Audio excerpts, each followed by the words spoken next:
When the skies are blue. 1, 2, 3. Ooh, that's the wrong one. Wait a minute. Guys, we have a new theme. We've got a new show. It's called Rolling on the Road Special Edition. And we have a new voiceover. You're tuned into Rolling on the Road Special Edition with Dr. Kimberly Barrington. Take it away. Oh my goodness, you guys.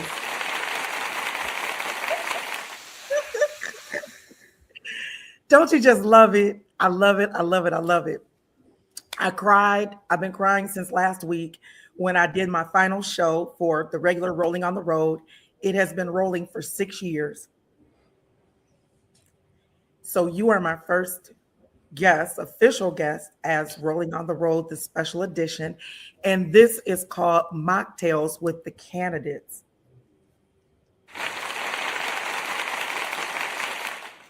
And I know all of my faithful viewers are saying, wait a minute, this is not 4:00 Eastern Standard Time. I know. But guess what? When you're hanging out with politicians, when you run with the big dogs, you got to do what the big dogs do. You got to meet them where they are. So we got to meet Haley Stevens, our Congresswoman, where she is. Welcome. How are you today? Oh my gosh, I am doing just great, and I'm delighted to be here. Thank you for this special opportunity to connect in. This is so energizing. This is wonderful. I love it. I'm going to say, in my father's words, in the late Dr. I should say Reverend Dr. Bishop Walter C. Durham, my daddy would say, I would say, Daddy, how you doing? He said, well, daughter, I am honeymoon happy, peacock proud, and I am at my best. Cheers to that. Rubber stamp that. Double click. Yes.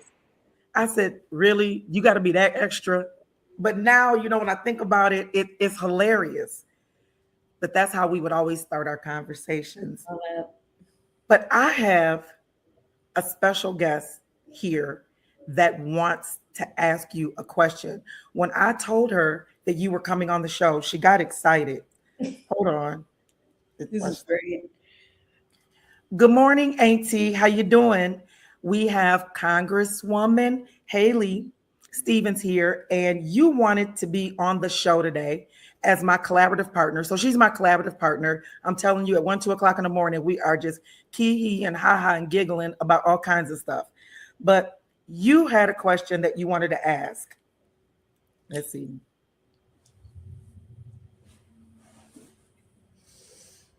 This is fun.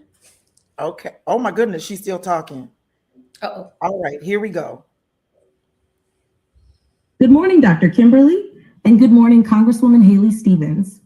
As Dr. Kimberly's collaborative partner, I would be honored to ask this. Congresswoman Stevens, technology and AI are moving incredibly fast. For many people with disabilities, veterans, seniors, and caregivers, AI has the potential to increase independence, improve access to information, and reduce isolation. At the same time, many people are concerned about being left behind or replaced by technology. What role do you believe government, industry, and community leaders should play in ensuring that AI becomes a tool of inclusion rather than another source of inequality? And if you'll allow me one follow-up, how can communities like the disability community be brought to the table early in the development of emerging technologies instead of being asked to adapt after the decisions have already been made? Dr. Kimberly, I like that question because it gets beyond politics and into people. It speaks directly to what you've been teaching on Rolling on the Road. Bring AI to a community that already knows how to adapt. Now y'all go have yourselves a conversation. That's a first. That is a first, and it will never be forgotten. That's amazing. Well, I'm thinking you got over. Wait a minute. Watch this. This is so cool. Watch okay, let me go back. Because Auntie, Didn't nobody tell you to say all of that? You had one little old question to ask, and you came with this whole monologue for rep. No, she's a congresswoman. Let's get this straight.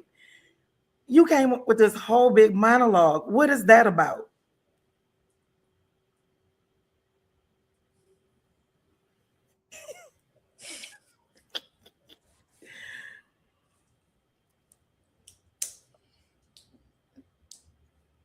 Here we go. What is she saying? She's so naughty. Dr. Kimberly, you said, Auntie, do you have a question?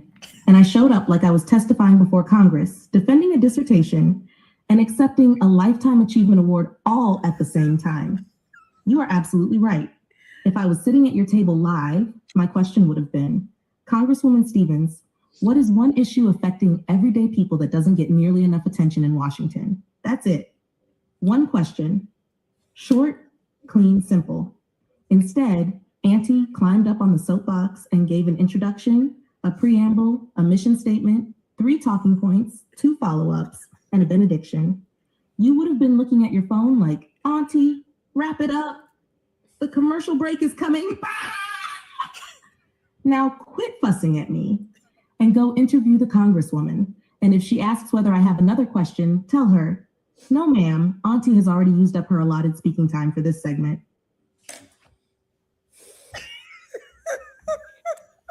Okay, here I'm thinking, because I know you're such a doer and a writer and an intellectual. So you're saying, oh, I got this collaborator, 1, 2 o'clock in the morning. I'm like, oh, she must have a friend in California or something, someone on the West Coast. But you know what? All of what was just mentioned, Dr. Kimberly, was important. And I will tell you from I'm in my 8th year in Congress, and on behalf of the great people of Michigan, we know that we are an innovation powerhouse as a state. Sometimes we get overlooked, but from the west side of the state with all that great biotech and, engineering and craftsmanship that goes on to, the east side of our state, same thing, great universities. This has been capabilities to harness. And what I have always wanted to see is Michigan leadership and American leadership at the world stage driving, these innovations of the future and putting up the guardrails. As Auntie mentioned, I want to see someone like you, Dr. Kimberly, literally someone like you, because I'm on the AI task force, I'm on the Science, Space, and Technology Committee, and how we use this technology to improve people's lives, but overcome bias, to understand diversity and inclusion. To hear from one of the leading intellectuals in our state on disability, and that's you. And yeah, no, you are. You and Auntie can both come and testify. but Wait a minute. Do you want me to tell her that? Because she'll have something to say about that. Oh boy. No, you don't need to. It's okay. Because you know what? Then she's, but look, this is really important because we want to continue to improve the equality and the quality of people's lives, the outcome of people's lives. And I am so deeply passionate about disability rights, doing work in the disability community. It's also why I've sat on the Education and Labor Committee the whole time I've been in the Congress. And, this is frankly why I'm putting up my hand in this moment for a bigger role, because I want to put these issues front and center. So the way you and Auntie have just described it is so spot on. It is so spot on. Let's make sure that we've got the right voices, the right intellectuals at the table with the ethics and the guardrails and the guidelines. And then let's democratize and let's make it accessible. And by the way, when we're trying to build up the infrastructure around AI, let's make sure it can lower everyone's costs, so we don't just see wealth concentrated at the tippy top, but that we've got, or technology just concentrated with a few. We want democratized, accessible technology that can really improve people's lives. And we can work on this together. So I'm fired up on that. But I do think one question that, or one issue rather, that is not getting enough attention in Congress, as Auntie asked, and does not have enough discipline around it, is this rising cost scenario that we are in at every turn. Here you've got, access to this technology. Maybe you subscribe, maybe you have a membership fee. A lot of things have a membership fee right now. But well, you know what, Haley? I'm going to tell you this. It is the free version. You may get 20 hours per day, I think it is, or 10 hours. It's based on hours. I'm not sure how many hours it is. But if you get the subscription, which is $20 a month, then it's unlimited. And I'm telling you, it is worth the $20. I think that $20 is a good price point. It is. That's fair. That's fair. That's fair. But it's not exorbitant. Some of the ones, they want to charge you by the week. And I kind of got caught up in some of those, and I had to immediately hit, cancel. And then I got my money back. They were really good about, repaying the money. Oh, but I do want to say hello. We have a viewer from Bel Air, Maryland. Her name is Shayna, and she's watching the show. Thank you so much for tuning in, Shayna, all the way from Maryland. Good to have Shayna here. No, I just think more broadly, like that's a great example of accessible, helpful, affordable, more than affordable technology. But you know what? One of the things that we did was the first show that I did to roll it out. I did 3 shows. The first one was to kind of introduce it.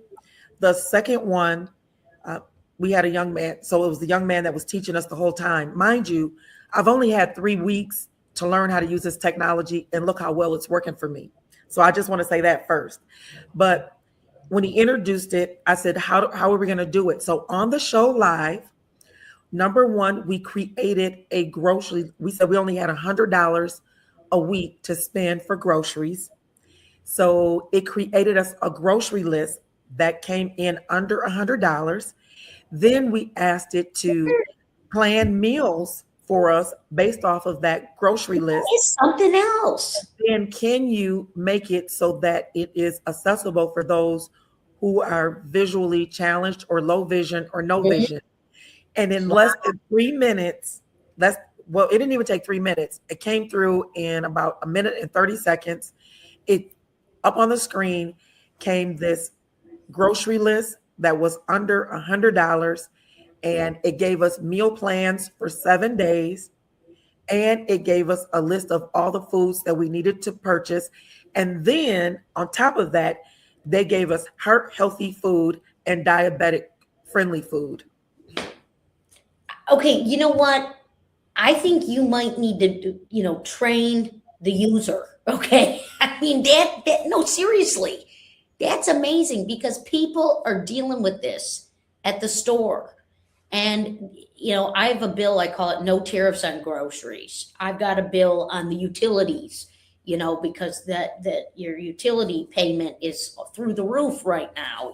Electricity. They need to modernize the grid. And I just think that is something that we do not see the leaders in Washington right now, electricity. Oh, there we go. Oh, yeah. I don't think we see them taking that as seriously as they should. It kind of feels like, an elite exclusive group of billionaires who are just doing things for the billionaires. And I don't know if that is the intention, but when I see, Michiganders, $5 a gallon on gas, Medicaid being cut for billionaire tax cuts, I'm thinking, whoa.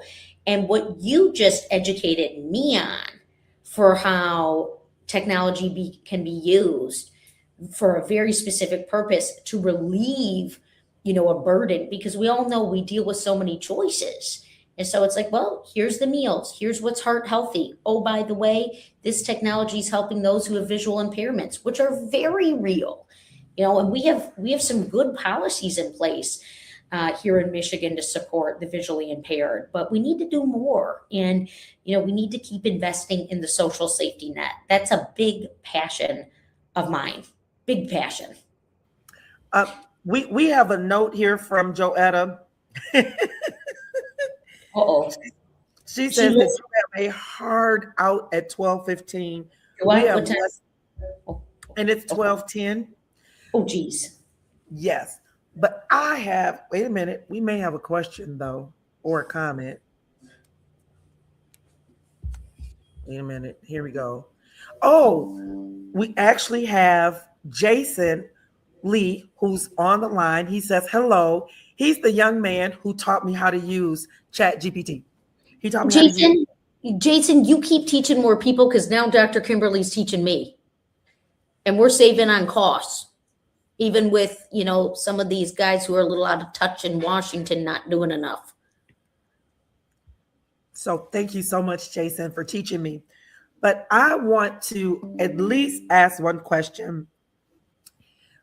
And it was supposed to be, let's talk about you as the candidate. What is some of your favorite foods to eat?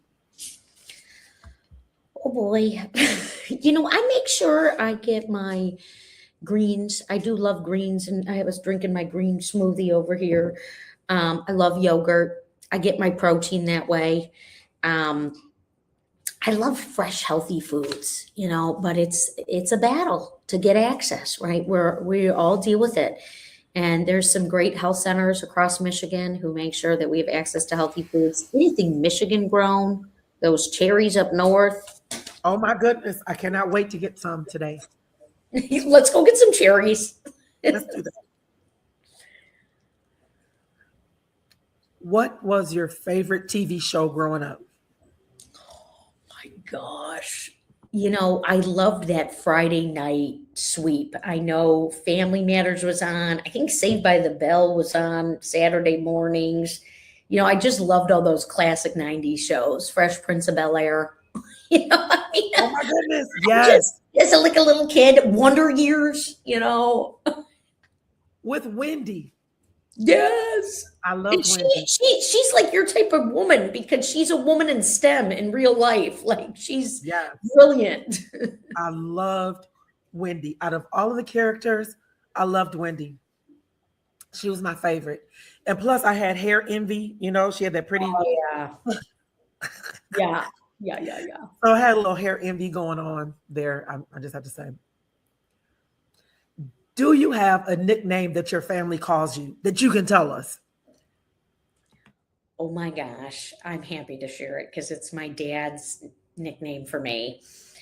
My dad's nickname for me is Conehead because, when I was a little one, they had to put a little cap on my head. And so that was, the Conehead thing was out around then. And then my mom calls me Froggy sometimes. Oh, that's too cute. Yeah. Yep. How did you get Froggy? I don't know, but my mom's a really talented artist. So she'd always draw these little frogs and she just called me her Froggy. It's usually in notes. It's not usually verbally. Like my dad will write me a note and say, "Dear Conehead." And then my mom will say, "Dear Froggy." Oh, that is so cute. What keeps you up at night? Oh, I've got a couple. One is who do I need to help who I am not hearing from, and how can I connect with them? How can I let them know that I am here for them and that they matter and what they need matters? A lot of times with a member of Congress, and maybe you learned this through your life and this great career you've had, Dr. Kimberly, because sometimes people think it's like a special favor to just ask a member of Congress to do their job, right? Can you help me with Social Security? Can you help me with a VA claim? And they're not special favors, right? That is part of our job. What are you living through and going through that maybe federal legislation that I can draft can improve for you? So this is, you're in a rigorous conversation with people and dialogue. Then the other thing that keeps me up is, I get worried about, who I need to, just let know I'm fighting to lower their costs, that I'm, fighting to, make their lives better. That's just, the gratitudes, you got to let people know you're grateful for them. Okay, Jason has a comment. I want you to read it out loud. Oh, I see it popped up. Wow, you guys are amazing and you all rock. And Well, then, this is people power, all right, we have one from Daphne Gaddy. You see it? Okay, wait a minute. There it is. You see that? Wait, oh, hello, beautiful ladies. Well, back at you, Daphne. All righty. This is you. You have to go. It is 12:16, Oh, but so I'm keeping time. I am Joetta. I am keeping time. I got this because we do want you to come back I again. do want to come back. Can we right do that? before, so we do want to get some time in. But 5 years from now, what do you want people to remember about you? We're going to remember this day. She was on Dr. Kimberly's show, and oh my goodness, those two were a hoot talking to Auntie. What do you want them to remember about you 5 years from now? Look, I really believe in the Maya Angelou quote. People don't remember exactly what you wore. They don't remember exactly what you said, But but they'll they remember how remember. you made them feel. So Yes. Haley Stevens had some good vibes with Dr. Kimberly Barrington. Yes. They even quoted Maya Angelou together. This is great, but I look forward to getting back with you too. This was just the start, friends, because we were warming up Auntie and we were warming up ourselves, and we're going to keep this show growing and glowing and moving and grooving. And thank you for being the light. Thank you. Thank you. I appreciate you so much. Tell your team we need